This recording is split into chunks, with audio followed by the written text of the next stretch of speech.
New Thought Media Network. We are a global broadcast network of positive music, media, and entertainment, inspiring humanity's evolution along the journey of enlightenment and creating a world of love, peace, empowerment, and prosperity for all. New Thought Media Network. Positively inspiring. Welcome, and thank you for tuning in to the Sunday services at Center for Spiritual Living, Denver. We are a loving and prospering community in the heart of Denver and online. We now conduct hybrid services at the historic Grant Avenue Community Center and Sacred Place, located at 216 South Grant Street, Denver, Colorado.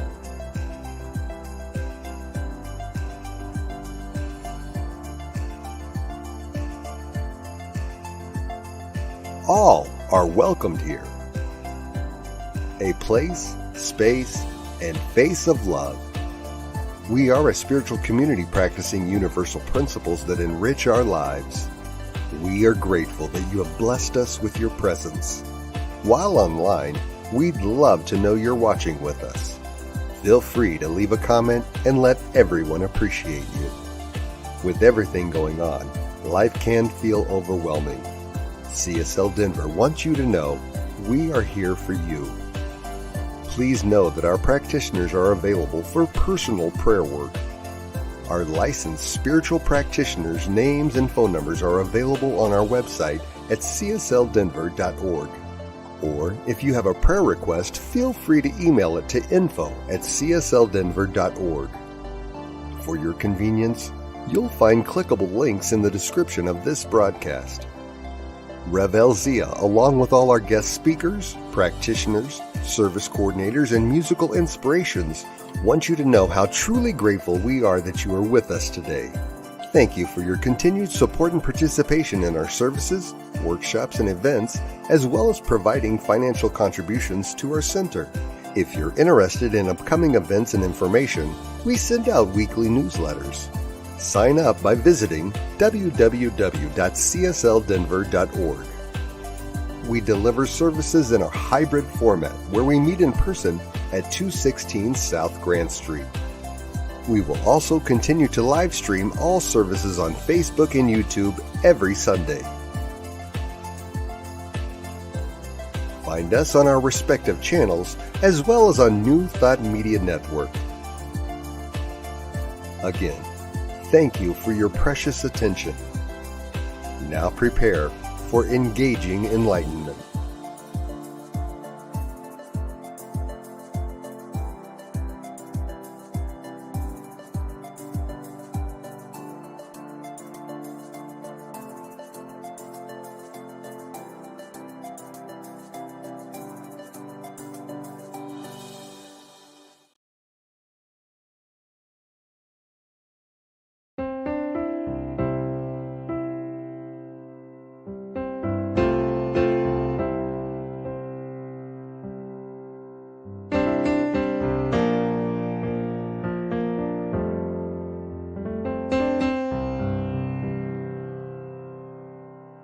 There is a garden where dreams come true,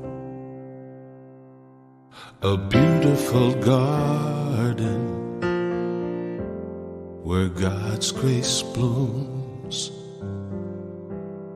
There is a garden where everything grows, a beautiful garden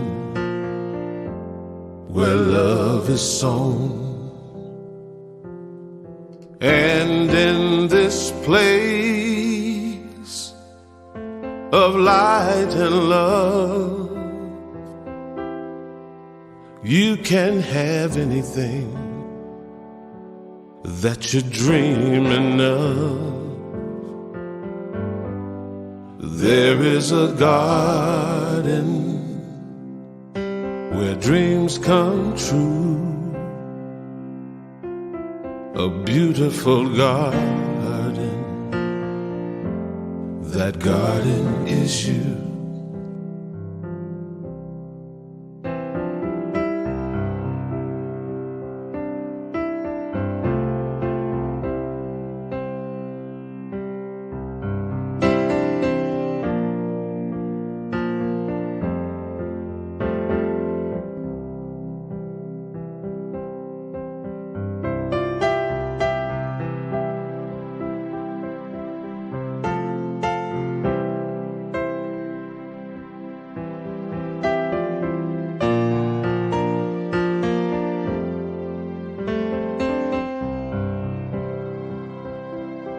And in this place of light and love, you can have anything that you're dreaming of. There is a garden where dreams come true. A beautiful garden, that garden is you. Such a beautiful garden, that garden is you.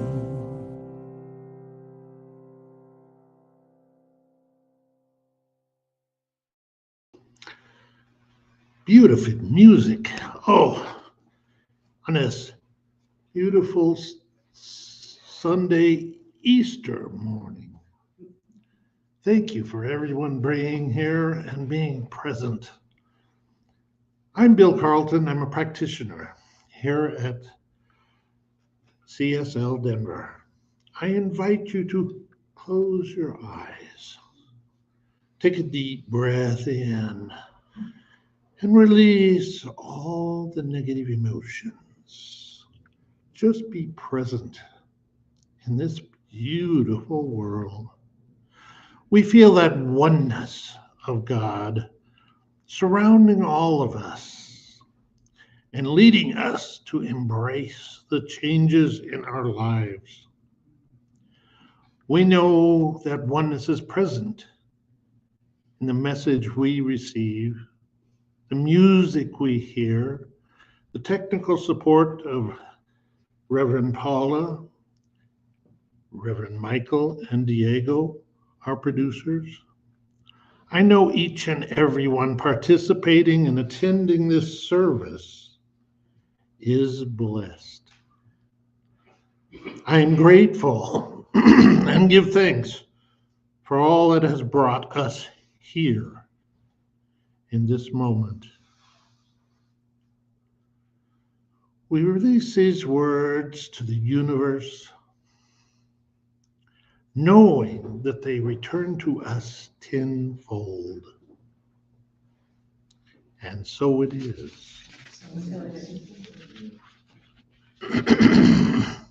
Wake up is the essence for this service. Our awareness of the oneness with the universe, our planet, and every blade of grass inspires and guides us in the enrichment and changes in our lives. Resistance can manifest fear, doubt, or simply clinging to the past. Open up to the growth. Be one with that growth in the gratitude.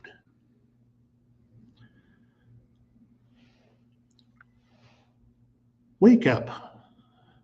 Your world is all powerful. Your consciousness is one of impotence. Your thought is infinite.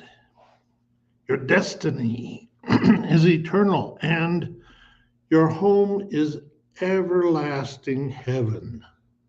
That's from Ernest Holmes in The Creative Mind, page 69.2. Our individualized universe is forever complete,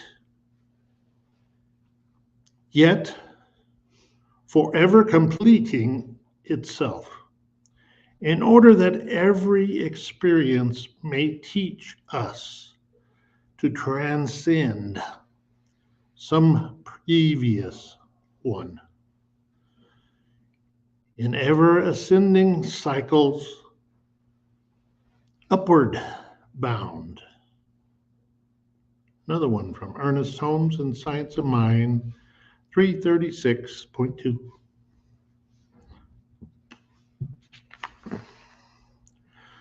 Don't go back to sleep. The breeze at dawn has secrets to tell you. Don't go back to sleep. You must ask for what you really want. Don't go back to sleep. People are going back and forth across the doorsill where the two worlds touch. The door is round and open. Don't go back to sleep, by Rumi.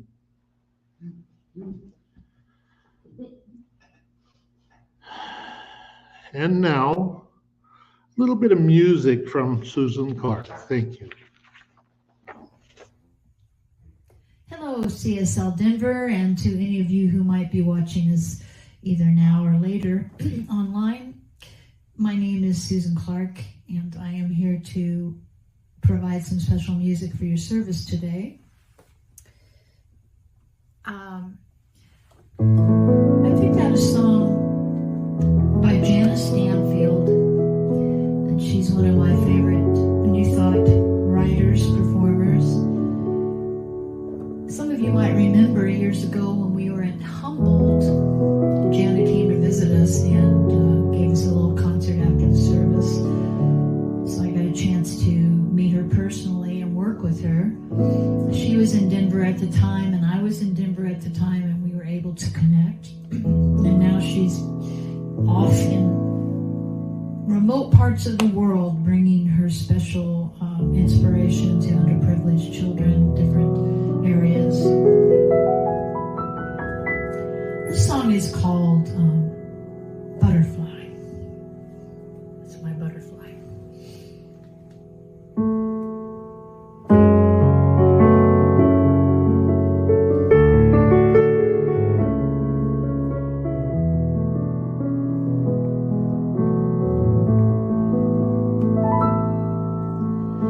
Sitting alone on a hillside, confused about what to do. My choices were all complicated. It was time to think things through. I spotted a striped caterpillar stretching her face to the sky, then dragging her cumbersome body an inch at a time. I was feeling the pain of slow progress when a friend of hers fluttered by.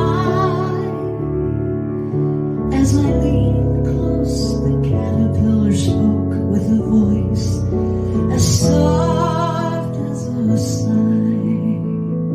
and she said, "Butterfly, please tell me again I'm gonna be alright."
So butterflies remind us there's magic in every life. We can become what we dream of if fat, fuzzy worms can fly. So I say, butterfly, please tell me again I'm gonna be alright. I can feel the changes coming. I can feel it in my skin. I can feel myself outgrowing this life I've been living in. And I'm afraid to change. So butterfly, please tell me again I'm gonna be alright.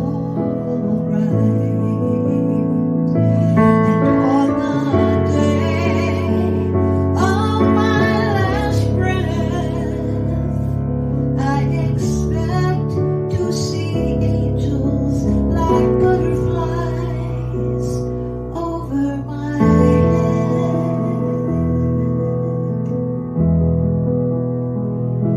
And I'll say, butterfly,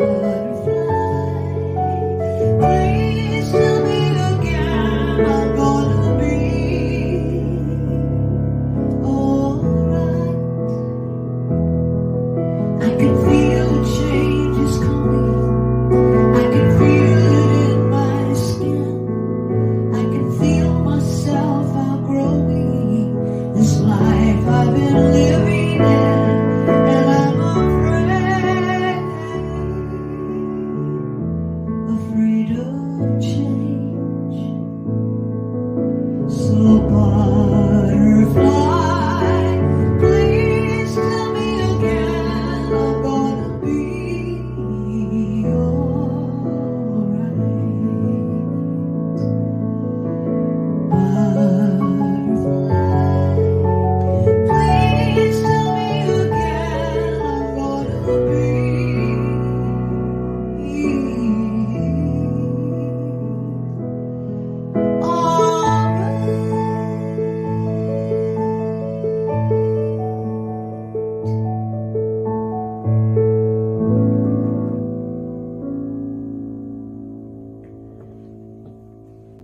Thank you.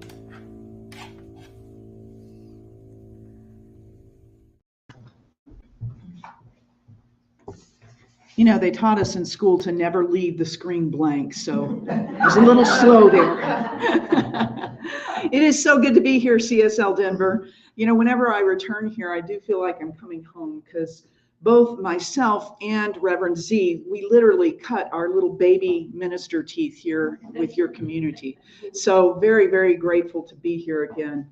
And on this beautiful spring day, oh my goodness, happy spring, everyone. We have a lot of traditions celebrating so many things right now. Our Muslim friends are celebrating Ramadan, and this is a very sacred and holy time for them. Each and every day of Ramadan, for 30 days, they are fasting between sunrise and sunset. I don't know if Rev Z still does that, but when he was in school with me, he still did that. So I've always admired that he was like not eating and we're picking out in front of him in school. And anyway, he held fast. So that's a very sacred time. And then our Wiccan and nature friends, they're celebrating spring renewal, and they were celebrating resurrection of life way before the Christian tradition ever did, right? And so they just had spring equinox, and here they are celebrating that. Well, you know what? Here in Denver, it takes a little bit longer for us to see it. And up where I live in the foothills, even longer. But we know it's here, right? We can feel it. We can feel it. Absolutely. Yes. And then also coming up on April 20th, our Jewish friends will be starting Passover, week of Passover, which is also their holiest time of the year. So very, very important. That along with Rosh Hashanah, two big times for them. So today what I'm going to do is actually introduce to you a new perspective to look at the Christian tradition and the idea of resurrection. So we're going to just kind of take us, how many people grew up with that story? The story of Jesus died on the cross, for our sins and our inequities. And then 3 days later, he rose from the dead magically out of a tomb that he probably couldn't afford. So anyway, we'll talk about that and see if I can't invite you into a different way of looking at that. And again, please understand, I mean no offense to our friends that practice and look at Christian traditions from a more traditional way. We're just going to take a look at it from a new thought perspective. Is that okay with you? All right, great. Wake up. Your word is all powerful. Your consciousness is one of omnipotence. Your thought is infinite. Your destiny is eternal, and your home is everlasting heaven. Bill read that earlier for us, and I'm going to put it in a couple of times during this talk. That's from Ernest Holmes, who actually is the founder of Centers for Spiritual Living. Back then we were originally the Religious Science Institute, and then we became the Church of Religious Science, and then we became United Church Centers for Spiritual Living, and now we're Centers for Spiritual Living. All started with that man, Ernest Holmes. So today we're going to take a look at both the historical Jesus and also the Jesus that was one of the first and most magnificent recognizers of their own divine internal being, their absolute connection with the infinite, their spiritual connection. And what was then the Roman imperial province of Judea? Now, this is around 30 CE, we say these days. That's the politically correct way to say common era. Not error. Yeah, common era. Common era. And he was this new rabbi, and he was possessed of great charisma. And he had some very revolutionary ideas about traditional Jewish teachings. Now, to set kind of the context for you, in those days, the Jewish tradition was very orderly, and it was very much a caste system. There were certain areas that you might have been born into, and you were never going to get up to where the priests are, the Levites are, etc. Again, this is not an offensive look at the Jewish tradition. That allowed order to come into humanity at a time when it needed it. But Jesus came along and said, there's more. I believe in the spirit of the law, not the letter of the law. And so he radically offended a lot of people. He did it regularly. And here's what's interesting. You know, he was called the Messiah, the anointed one. But I want to give you a historical perspective of what that actually means. The anointed one was actually a title given to leaders. When the Roman emperors became emperor, they were considered to be Messiah, the anointed one, and they suddenly became God.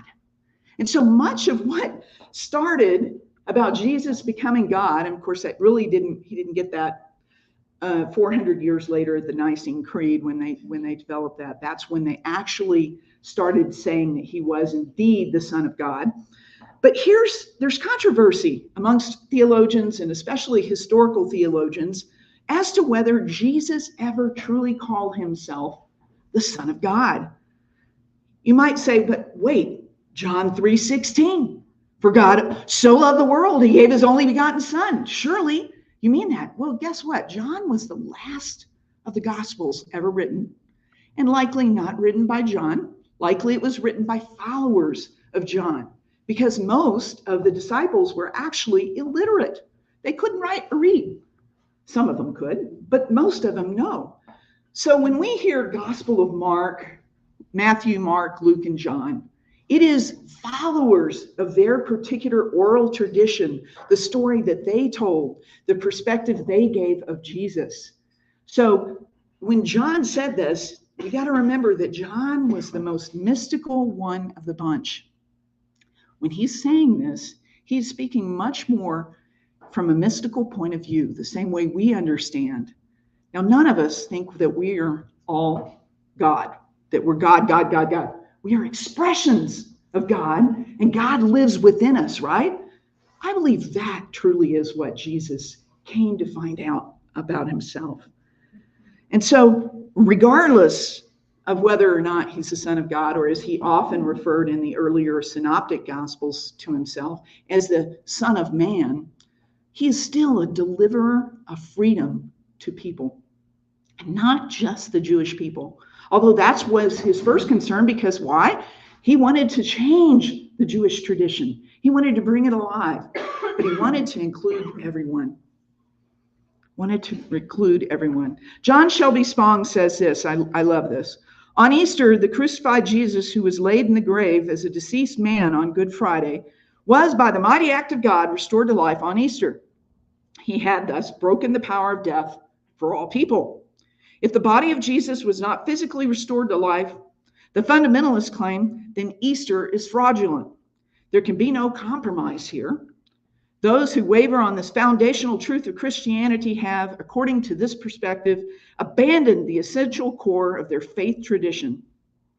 Well, my only comment on this would be to borrow the words from an old song and say, it ain't necessarily so. We studied John Shelby Spong a lot when we were in school, along with Marcus Borg, who gave us a very different perspective of Jesus. But I have been doing that again. I've been going back and reading Meeting Jesus again for the first time. That's written by Marcus Borg. Fantastic book, talks about historical perspective. I've also been studying a man by the name of Dr. Bart Ehrman, and he is the theological professor at University of North Carolina at Chapel Hill. And he really brings a different idea to things and has really just broadened my mind. And what's great for me is this has allowed me to embrace Jesus in a way I haven't been able to in years. You know, I would kind of cringe. Anybody want to admit that? You'd hear, praise Jesus, and doesn't it just make you kind of go like that? Yeah. And I'm like going, geez, what's going on here? Right? When in reality, it wasn't even about that. It wasn't about that. So this comes from Dr. Bart Ehrman. During his lifetime, Jesus himself didn't call himself God and didn't consider himself God. And none of his disciples had any inkling at all that he was God. So whether or not a person embraces Jesus as the Savior, no one can deny that he changed history more than any other human that has walked this planet. We have a calendar built around him, right? A calendar that some traditions still go, I don't care when it comes to our holy time, we're going to follow our calendar. And you know what? They have every right to do that. Absolutely. And I'm grateful that they do that. But in general, in the business, corporate world, and the everyday living world, we agree that the calendar is the one that was brought on when they were trying to convert everyone to Christianity, right? But we left just enough paganism and Christianity to make it palatable to the people we were trying to convert, right?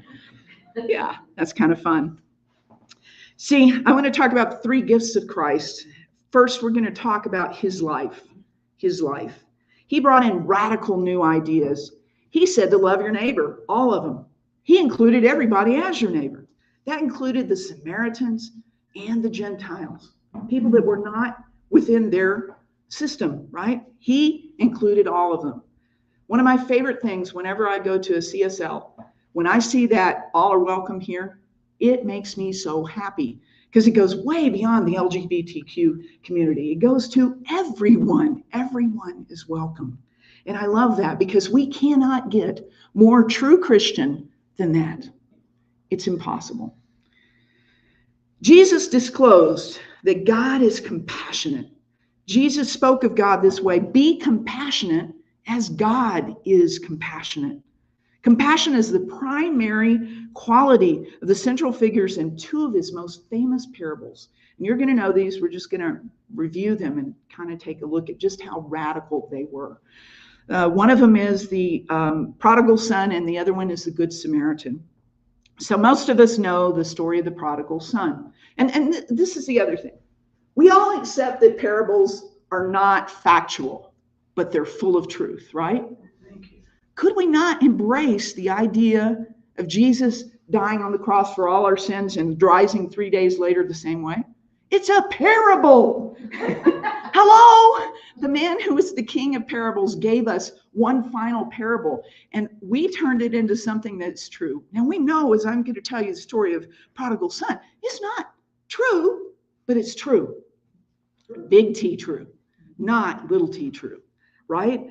So basically, a son received his inheritance early, right? He went off and spent it, lived a life of excess, had a great time, I'm sure, you know. have a good time, dude. And he got broke. He went broke. And so he basically had to go to work for a pig farmer. Now, any of you, I know one right here that has Jewish tradition, you can't get any more of a lowly job than to work for a pig farmer. That's swine. You're touching pigs every day. And remember, this idea of cleanliness and all of that, it kept that Jewish tradition alive. It kept the Jewish people alive when other people would die of food poisoning in all sorts of manner. So yes, it was a gift. And Jesus was saying, in some ways, it's not so much. Because remember, he was Jewish. People seem to forget that. He was very Jewish. He was steeped in Judaism. He studied it. So anyway, he goes to work for a pig farmer. That's bad, lowly existence. The son returns and the father sees him off in the distance. And he immediately runs out there to greet him, right? He hugs him immediately, right? Puts a robe on him, ring on his finger.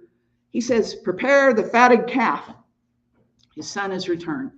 So he's real happy and he had this big party and everything, right? And the son's kind of like, I was trying to apologize and you kind of blew me off back there. And the father is saying, you are home. Now, the other brother, who'd been the good brother, right? He'd stayed by his father's side and done everything. He got pretty irritated by this. And he did not want to attend the feast.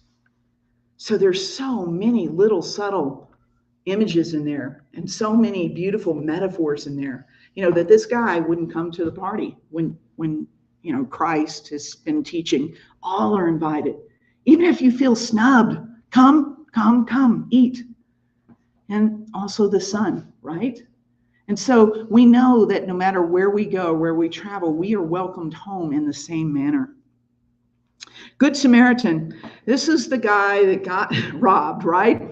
So he was traveling and he fell among robbers and they beat him and departed, leaving him for dead. And a priest was going down and the priest saw the man. Now, got to remember, again, the laws of cleanliness at this time. He was a priest. If he got anywhere near that man, he would be considered unclean. So what does he do? He crosses the road and he goes down the other side. Along a little bit later, a Levite, same thing. That's one of the highest tiers in the tribes of Judaism. He comes by. He doesn't want to become unclean. He walks on the other side of the road, goes on by. Then a Samaritan. He saw the man and he took great pity on him and had compassion. He was moved with compassion, is what Scripture says. And he went to him. He bound up his wounds. He took him to an innkeeper and said, take care of him. Here's some money. And on my return, I will give you anything you had to spend on him. And so Jesus at the close of this says, who showed him mercy? And they said, well, the guy that took care of him. And he said, go and do the same. So he's telling people to touch people that they think they're not supposed to, that they're actually violating law in their tradition. But he's saying, go to them, care for one another. This is extremely radical at that time, extremely radical. It's kind of like when we first started as a movement and we said, I don't think Jesus was born of a Virgin Mary. Right? When we all began those ideas, it was very radical. And in fact, I still have friends that if I mention that, I have colleagues that have gone to seminary, other traditions, they got masters and doctorates, and they still think that's true. And I just go, what? But yeah, so anyway, it's that same kind of radical idea where we get that same sort of, what are you talking about? Same kind of deal. He was radically changing not only spiritual law, but cultural norms at that time. And again, he still was Jewish and thought of himself as a Jewish person. And this was just totally unheard of. And the Samaritan, by the way, that took care of the guy, half Jewish, half Gentile. Yeah, you remember about 50 or so years ago when if a black person married a white person, how that was frowned upon? I wish I could tell you that it's still not frowned upon by some people, but it is, and it breaks my heart. Because right there we have a Samaritan in my mind. The man who took his feeling of compassion and acted on it. Acted on it. Wake up. It's Easter. He gave us 2 amazing commandments that if anyone, whether you're Christian or not Christian or anything in between, could live by, I think this world would change for the better. Love the Lord your God, however you define God, with all your heart, all your mind, and all your body. And number 2, love your neighbor as you love yourself. See that as? I always see it in capital letters. That as absolutely assumes that we love ourselves, that we take care of ourselves. So Jesus, in that little bitty, those 2 statements, included everyone. He included the infinite, God, spirit, whatever you want to call it. He included self, and he included other. It's funny because I didn't realize it until I was actually writing this message that, oh my God, my entire CPE theory that I teach clinical chaplains is based on a circle that's awareness of self, other, and relationship. Oh my God, I just got it. All that time, that was a subconscious. I saw it from a different angle, but now I see it. It's always been in there. It's always been there. So even if you do not accept Jesus as the Messiah, no one can deny his life, his compassion, his love for humanity, the outcasts and the marginalized. How many of us have ever felt like an outcast or marginalized? Yeah, right? I have. He revealed a God whose love we do not have to earn. We simply have to be with it. We simply have to accept it. And it's not about following letter of the law or all the rules, but meeting requirements. It is about a life that is a banquet that welcomes everyone. Gift number 2, his death or his humanity. You can call it either one. Right now in your body, billions of cells are dying, right? And approximately 60 billion cells die in your body and my body each and every day. Every day. We are constantly experiencing death. But are we dead? Right? Interesting. Well, Jesus struggled. We see a lot of that even in Scripture if you look deeply. He was, not a perfect human. He was perfectly human. And he felt things. He got angry. He felt betrayal. He felt betrayal by both Judas and Peter. He experienced shame, blame, being beaten, mocked, all because his message threatened those in power. Now, here's the thing. One man believing and saying those things didn't really scare the Roman Empire. Big deal, right? A little ant on the side of me. But when he started getting followers, that got their attention. Because a man who was spreading these kinds of truths that had followers was scary. And that threatened them. His death by crucifixion indicates that it was an execution by Rome. You see, they saved it as a form of capital punishment for the worst of the worst.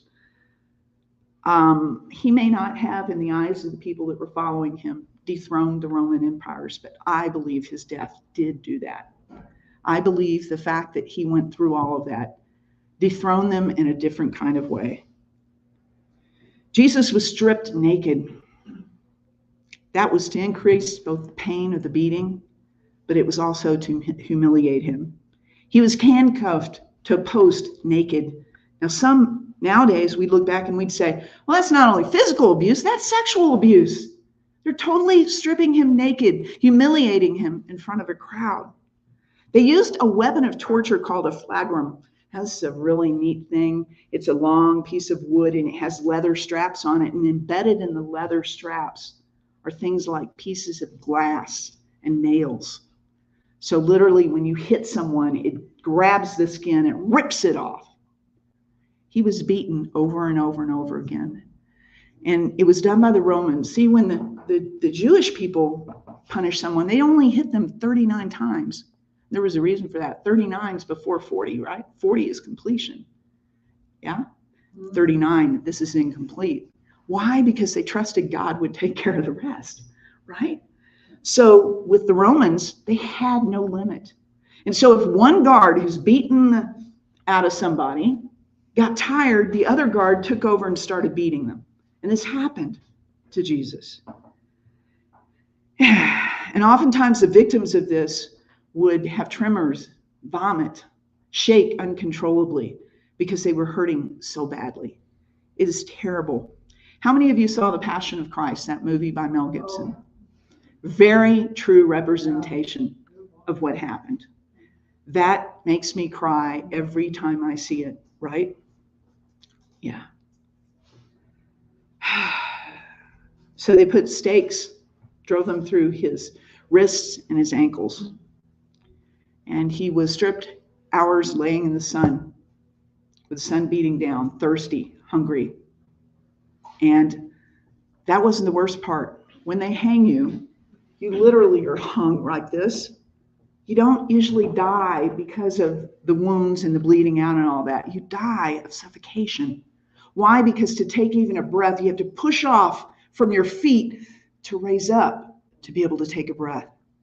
And he couldn't do that very easily. So he literally died of suffocation. So for those of you that have suffered abuse, I'm sorry that that happened to you. I would invite you to remember the man that changed the world with his ideas suffered abuse too. And it doesn't make it any more right for you to have felt that, but it does make us aware that someone who was that aware innately of his divinity and the divinity in all of us also hurt. So I ask you, what's dying in you? What needs new life? We are always dying to the lesser to make room for the greater, continuously. We are always dying to the lesser to make room for the greater. Wake up and give a new meaning to Easter.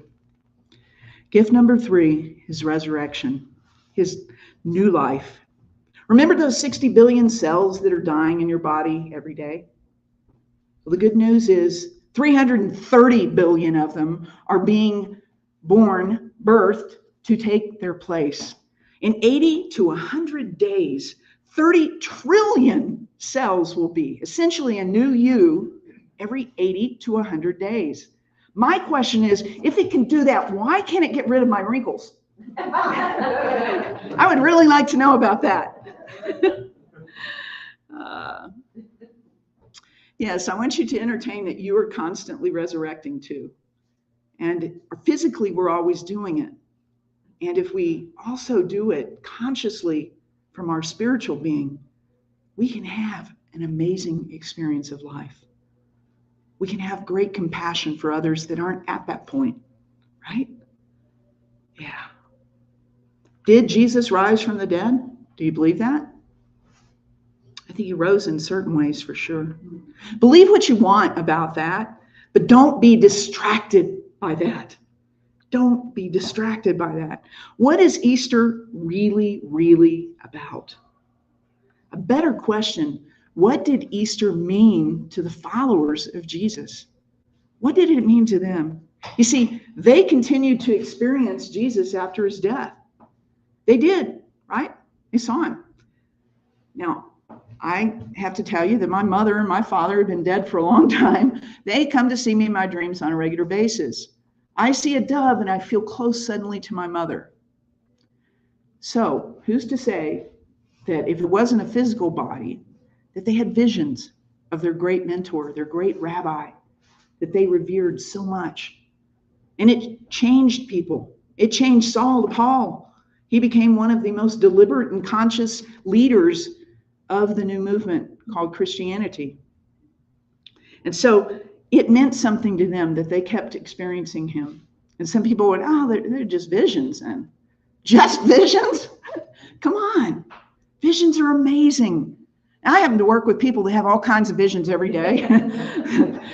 They're in a certain little place we take care of them for. But I'm talking about those of us that don't have to be in that situation. Many of us have visions, and they're amazing. And you can't tell any one of us that have experienced one of those that it's just a vision, right? Just a vision. Yeah. His message did not die. It cannot die. And you cannot find the true message of Jesus anywhere in the land of the dead. It's impossible. I call you not to believe in the traditional Jesus, rather to change both your idea, first of all, of belief. Believe originally comes from a Greek and a Latin word, but the original word means the same thing. Belief doesn't mean, oh, you accept that as fact. Believe means to take into one's heart. So I invite you this Easter Sunday morning to take into your heart a different and new perspective, a new life of the idea of Jesus. And I also ask you to participate in his life, because it's already within you. That Christ, the same Christ that lived within him, lives within you. It is only waiting for you to wake up. To wake up. Wake up. Your word is all powerful. Your consciousness is one of omnipotence. Your thought is infinite. Your destiny is eternal. And your home is everlasting heaven. Thank you, Ernest. I appreciate it. Let's take a moment and we're going to pray. In this moment, I remember that there is one power and one presence that I choose to call Spirit, God, the infinite. And it is that which is animating all life everywhere present. It is that life and that livingness and that lovingness back of all life, in, through, and as all life. And I know that it is that which animates me and is speaking through and as me right in this moment. And as I know this truth for myself, I know it for each and every person within the sound of my voice and those we hold dear, and for those that we might not hold so dear. Because in the words of Jesus, we include all. The banquet is for everyone. And so I just speak my word on behalf of everyone, knowing that this Easter Sunday is the opportunity to say, yes, I am awake. I am awake to the possibility. I am awake to a greater life. I step forth in life renewed, and nature all around me reflects this back to me. I know right now that that new life, that God life that has always been present within each and every one of us is alive and present and awake in, as, and through each of us. And I know it simply blesses all relationships, all of our affairs, and all of our needs are taken care of. I give great thanks for this gift, the three gifts of Christ. Yes, life, death, and resurrection. I give great thanks for this time together and the power of prayer. For this and so much more, I say thank you. I release this word now into the law of mind, to the law of heart, and I simply let it be. And together we affirm this by saying, and so it is. Thank you.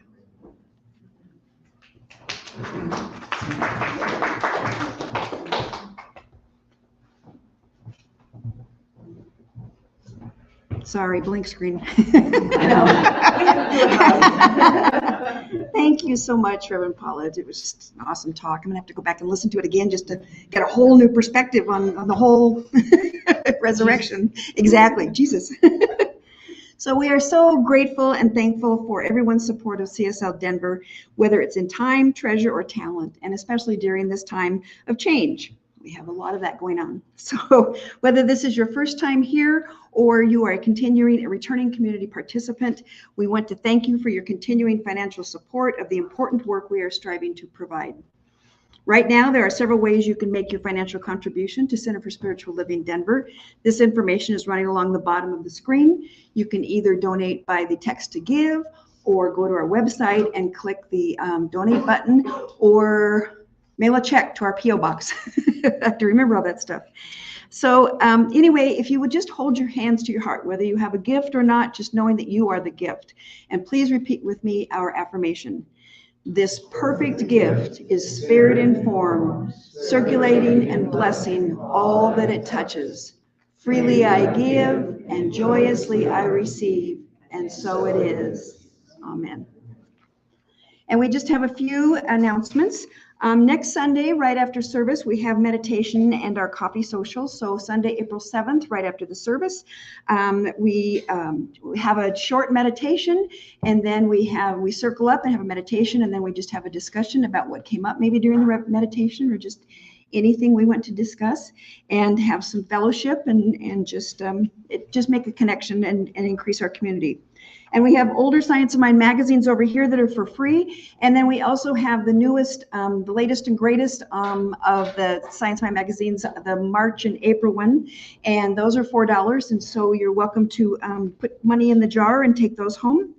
And if you would like to hear some good news of the world, to affirm the good in the world, we have a link on our Facebook page called And Now the Good News. This program is put together by New Thought Media Network and airs on Fridays at 5 p.m. Mountain Time, or you can watch these anytime during the week. Just go to the Center for Spiritual Living Denver Facebook page and click on anything that says And Now the Good News. So it really helps. Reverend Robert does a really great job with those Friday things. New Thought Media Network has over 40 hours of weekly broadcast programs. There's prayers at 8:15 a.m. and p.m. There's Spanish programs. There's just all kinds of stuff on there. And so it's just, there's something for everyone. And we are so truly blessed by everyone who has chosen to support CSL Denver, whether it's in time, treasure, or talent, coming here, or just holding us. And it's so awesome to just see, we're gonna need to bring more chairs in. Oh, that's right. That's right. We've got a movie coming up, and we think it's going to be Saturday, May 18th, and it's our Cinema for the Soul. But we're just going to confirm with the person who runs the building here to make sure. But it's called Hector and the Search for Happiness, and it's a sweet movie, and it just is a really nice. So it's by Love Offering. We'll have some water. And again, we'll just have some discussion after the movie, but it's just a really sweet movie. So we'll get that. We'll start putting that on our Facebook page and advertising that. So I believe that's it. And let's just close out with some Karen Drucker. And I am so grateful.